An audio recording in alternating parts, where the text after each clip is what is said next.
Uniform builder buyer agreement और uniform agent buyer agreement के मामले पर आज सुप्रीम कोर्ट में सुनवाई हुई है। हमारा ये कहना है कि पूरे देश में एक यूनिफॉर्म बिल्डर बायर एग्रीमेंट होना चाहिए, यानी one nation one builder buyer agreement. और इसी तरीके से एजेंट के साथ जो कॉन्ट्रैक्ट किया जाता है उसके लिए भी एक यूनिफॉर्म एजेंट बायर एग्रीमेंट होना चाहिए। आज की डेट में जितने बिल्डर हैं सबका अपना अलग अलग एग्रीमेंट है। किसी का 50 पेज का एग्रीमेंट है, किसी का 60 पेज का एग्रीमेंट है, किसी का 40 पेज का एग्रीमेंट है। और एग्रीमेंट में सारी बकवास लिखी होती है, लेकिन जो काम की बात है वो बिल्कुल नहीं लिखी होती। जितने भी बिल्डर बायर एग्रीमेंट हैं किसी में भी ये नहीं लिखा होता कि जो फाउंडेशन है उसकी स्ट्रेंथ क्या होगी, M20 होगी, M25 होगी, फाउंडेशन की थिकनेस क्या होगी, फाउंडेशन में सरिया का साइज़ क्या होगा, फाउंडेशन में सीमेंट और बालू का रेशियो क्या होगा, कंक्रीट की स्ट्रेंथ क्या होगा, कहीं कुछ नहीं लिखा होता।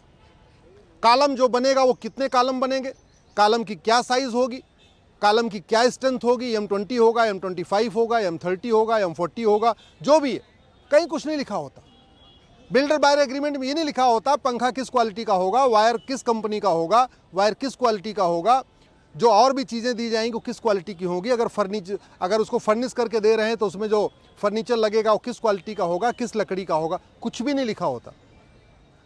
दूसरी बात जो सबसे बड़ी समस्या है, 40-50 पेज का एग्रीमेंट बना देंगे, वो भी इंग्लिश में।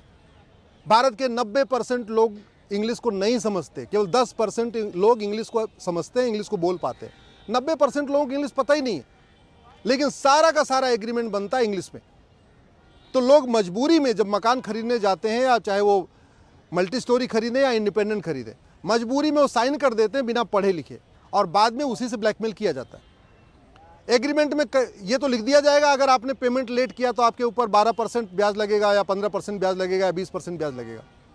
लेकिन अगर पोजेसन लेट हुआ तो कितना ब्याज लगेगा कहीं नहीं लिखा होता। तो पूरी तरीके से आज की डेट में जो बिल्डर बायर एग्रीमेंट है वो एक तरफा है। बिल्डर बना देते हैं, अपनी सहूलियत के हिसाब से बनाते हैं, अपने आराम अपने लिए बनाते हैं, उसमें बायर के लिए कुछ होता ही नहीं है। और यही नतीजा है कि पूरे देश में इतने केसेस चल रहे हैं, और ज़्यादातर केस में बायर को लाभ नहीं मिल पाता, बायर को वो सहूलियत नहीं मिल पाती। आज माननीय सुप्रीम कोर्ट ने इस पे सभी राज्यों का इनपुट था उसको भी लिया है। सभी राज्यों ने अपना अपना जवाब दे दिया है। क्रेडाई भी आ गया है, कुछ बिल्डर एसोसिएशन भी आ गए हैं, हरियाणा की सरकार भी आ गई है, नागालैंड की सरकार आई है। नागालैंड की सरकार कह रही है कि आर्टिकल 371 के कारण ये रेरा उसके ऊपर लागू नहीं होता। बड़ी दुख की बात है। बिल्डर बायर चाहे वो नागालैंड का हो, चाहे वो गुजरात का हो, क्या फ़र्क पड़ता है। अरे बायर की जो समस्या है वही नागालैंड में भी है, वही दिल्ली में है, वही गुड़गांव में है। लेकिन नागालैंड की सरकार कह रही कि नहीं, ये यूनिफॉर्म बिल्डर बायर एग्रीमेंट हमारे ऊपर लागू नहीं होना चाहिए, विरोध करने आ गई है। मैं आशा करता हूं कि बहुत जल्द ही भारत में एक बिल्डर बायर एग्रीमेंट होगा। मैंने ये भी मांग किया है कि जो बिल्डर बायर एग्रीमेंट हो ये 2 पेज का होना चाहिए, 2 भाषाओं में होना चाहिए, और बहुत लेंदी नहीं होना चाहिए।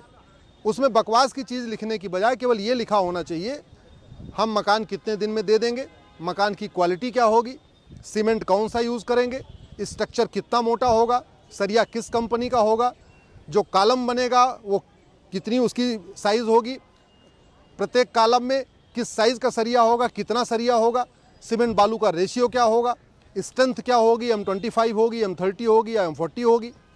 इसके अलावा इलेक्ट्रिकल के एसेसरीज जो लगेंगे वो किस कंपनी के लगेंगे, किस क्वालिटी के लगेंगे। ये सब तो काम की चीज़ है।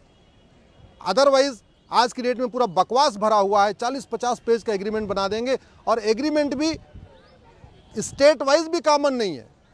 सारे बिल्डर अपना अपना एग्रीमेंट बना लेते हैं। दूसरे, अब आपको गुड़गांव में ही कम से कम 50 तरीके का एग्रीमेंट मिल जाएगा, दिल्ली में आपको 40 तरीके का एग्रीमेंट मिल जाएगा, नोएडा में आपको 50 तरीके का एग्रीमेंट। जितने बिल्डर उतना एग्रीमेंट, क्योंकि इसका कोई यूनिफॉर्म ड्राफ्ट नहीं है। आज माननीय सुप्रीम कोर्ट ने कहा है कि नहीं, एक यूनिफॉर्म बिल्डर बायर एग्रीमेंट होना चाहिए, इसके साथ एक यूनिफॉर्म एजेंट बायर एग्रीमेंट भी होना चाहिए।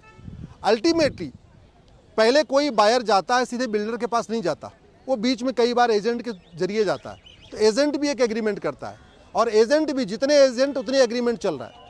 तो एजेंट एग्रीमेंट भी यूनिफॉर्म हो, यानी one nation one agent agreement हो, और बिल्डर बायर एग्रीमेंट भी यूनिफॉर्म हो, यानी one nation one builder buyer agreement हो। और ये बिल्डर बायर एग्रीमेंट 2 भाषा में हो, जितनी ज़रूरत चीज़ें हैं, जितनी सबका स्पेसिफिकेशन लिखा जाए। आज माननीय सुप्रीम कोर्ट इस बात से सहमत हुआ है कि इसकी ज़रूरत है और हमें पूरा भरोसा है कि बहुत जल्द ही भारत में एक यूनिफॉर्म बिल्डर बायर एग्रीमेंट लागू हो जाएगा। उससे लाखों लोगों को इसका लाभ मिलेगा। सारी टर्म्स कंडीशन स्पष्ट लिखी होगी।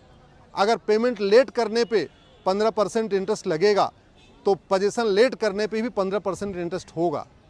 अगर किसी ने कहा है कि हम 2 साल में मकान बना के देंगे तो 2 साल में उसको देना ही पड़ेगा, फिर कोई बहाना नहीं चलेगा। अभी क्या हो रहा है कि 2 साल में कहते हैं मकान बना के देते हैं और देते हैं 8 साल 5 साल 6 साल के बाद, और उसमें भी कुछ होता नहीं है, कोई पनिशमेंट नहीं है। तो जब तक पनिशमेंट का प्रावधान नहीं होगा तब तक ये सब डिले चलता जाएगा।